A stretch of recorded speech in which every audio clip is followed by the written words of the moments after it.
Kali ini adalah kisah nyata yang dialami sahabat sekte pencerita bernama Dina. Malam perjalanan menuju Ranu Regulo awalnya terasa seperti perjalanan malam biasa. Dina bersama 5 temannya, Tito, Randi, Bagas, Siska, dan Galih, mengendarai 3 motor dengan santai. Mereka sudah diberi arahan oleh petugas bahwa jalur utama sedang ditutup dan harus menggunakan jalur alternatif. Tidak ada yang mencurigakan, tidak ada firasat buruk. Masalahnya, jalur itu masuk jauh ke daerah Tengger dan mereka hanya mengandalkan maps. Di tengah perjalanan, sinyal mulai turun. Maps berputar-putar, tidak lagi menunjukkan posisi akurat. Mereka tetap mencoba mengikuti jalan tanah yang ada, berharap itu benar. Tapi semakin malam, semakin terasa bahwa mereka tidak berada di jalur yang seharusnya. Kini, jam menunjukkan 1:20 malam. Tidak ada satu rumah pun. Tidak ada lampu teras. Tidak ada suara warga. Desa yang harusnya mereka lewati seperti mati total. Sampai mereka melihat sesuatu yang sama sekali tidak masuk akal. Sebuah tenda hajatan berdiri di pinggir jalan. Di dalamnya terdapat meja panjang penuh makanan, bunga, sesajen, dan dupa yang menyala tipis.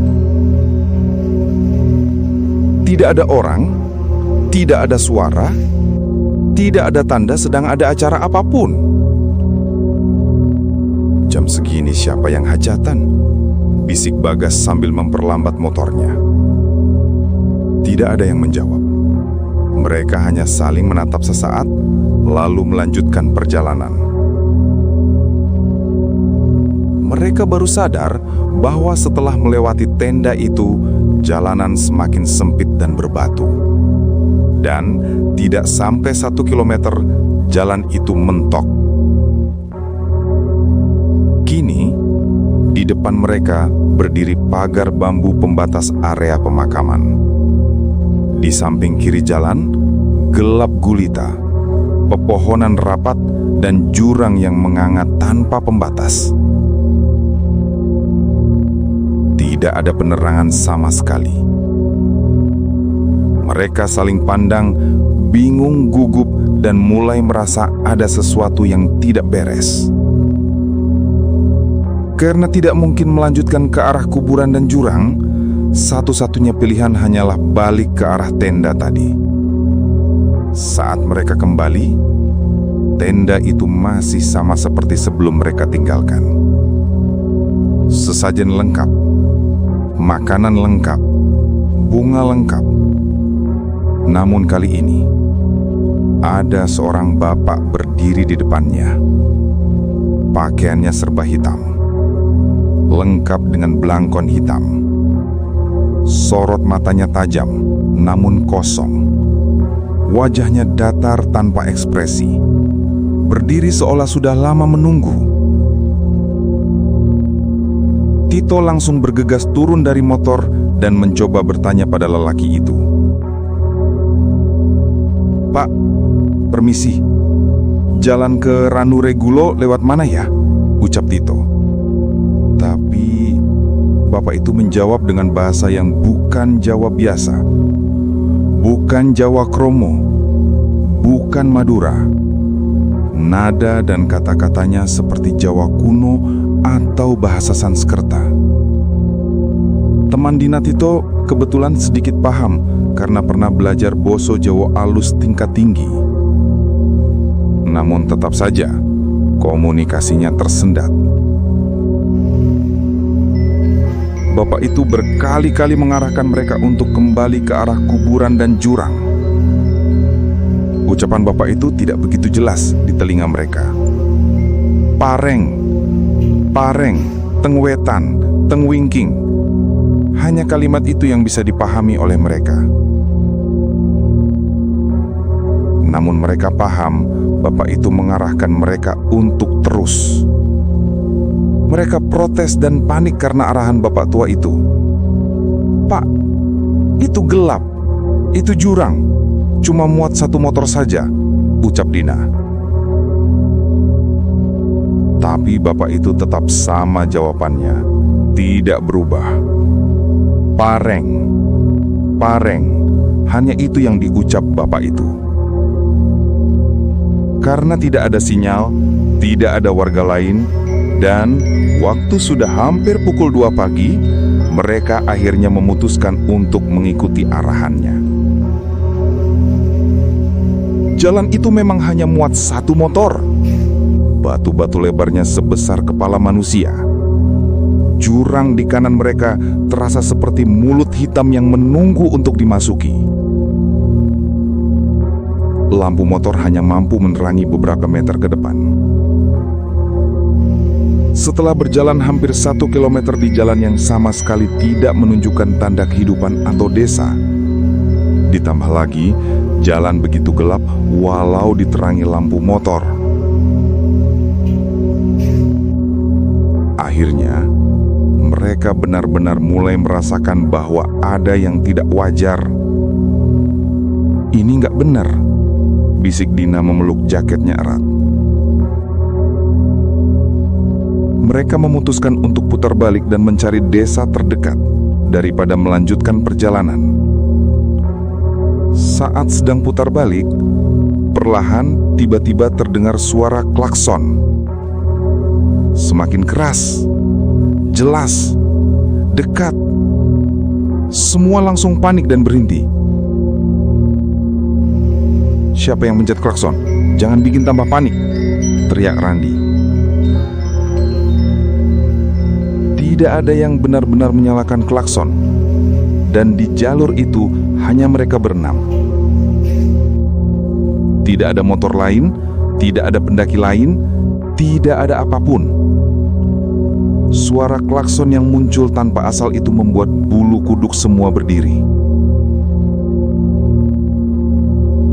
Mereka memilih diam, tidak ada yang berani berbicara. Mereka hanya menunduk dan fokus berjalan kembali ke arah semula. Di tengah putar balik, teman Dina yang paling belakang, Galih, tiba-tiba jatuh dari motor. Tubuhnya terpelanting ke samping, namun tidak ada yang tahu bahwa ia telah jatuh. Tidak ada suara teriakan minta tolong, tidak ada suara motor jatuh. Hanya tiba-tiba ia terpisah dari rombongan. Dan yang paling aneh, ketika dipanggil berkali-kali, tidak ada respon. Motor mereka berhenti. Mereka coba untuk mencarinya, tapi tidak satupun berani mendekat ke belakang. Jalanan terlalu gelap. Lampu motor hanya menerangi area depan, sementara Galih jatuh di belakang. Akhirnya Tito memberanikan diri berjalan ke belakang hingga ia menemukan sosok Galih jatuh terdiam di sana.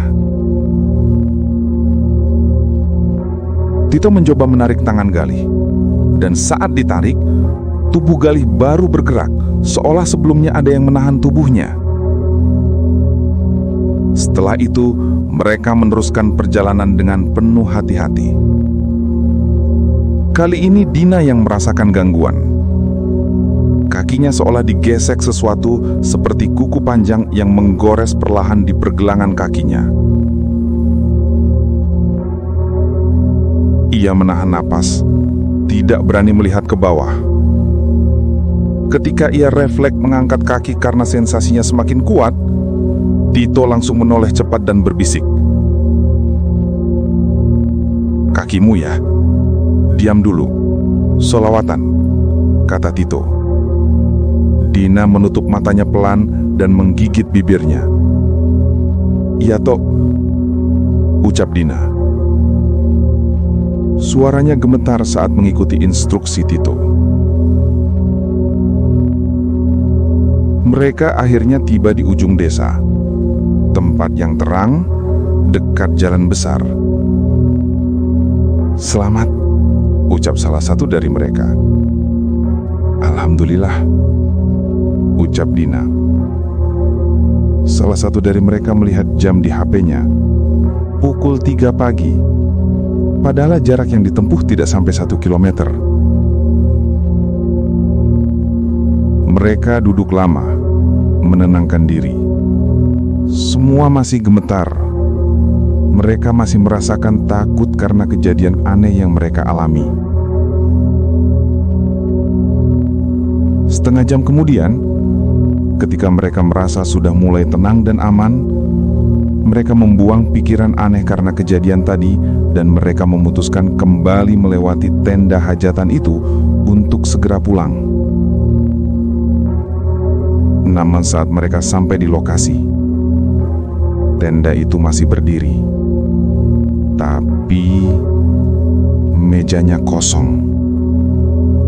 Tidak ada makanan. Tidak ada sesajen. Tidak ada bunga. Tidak ada dupa yang menyala tipis. Dan bapak berpakaian hitam itu menghilang sepenuhnya. Seakan tenda itu tidak pernah digunakan untuk acara apapun. Tidak ada suara orang sedang membereskan sesuatu. Tidak ada tanda aktivitas. Tidak ada bekas makanan. Semuanya hilang dalam waktu kurang dari 1 jam. Tidak ada hajatan apapun di daerah sana semalam. Warga hanya berkata pelan, "Kalau lewat sana, jangan berhenti sembarangan. Kadang ada yang suka ngajak." Dina dan teman-temannya saling pandang, merinding dari ujung rambut hingga kaki. Apapun yang mereka temui malam itu bukan bagian dari dunia biasa.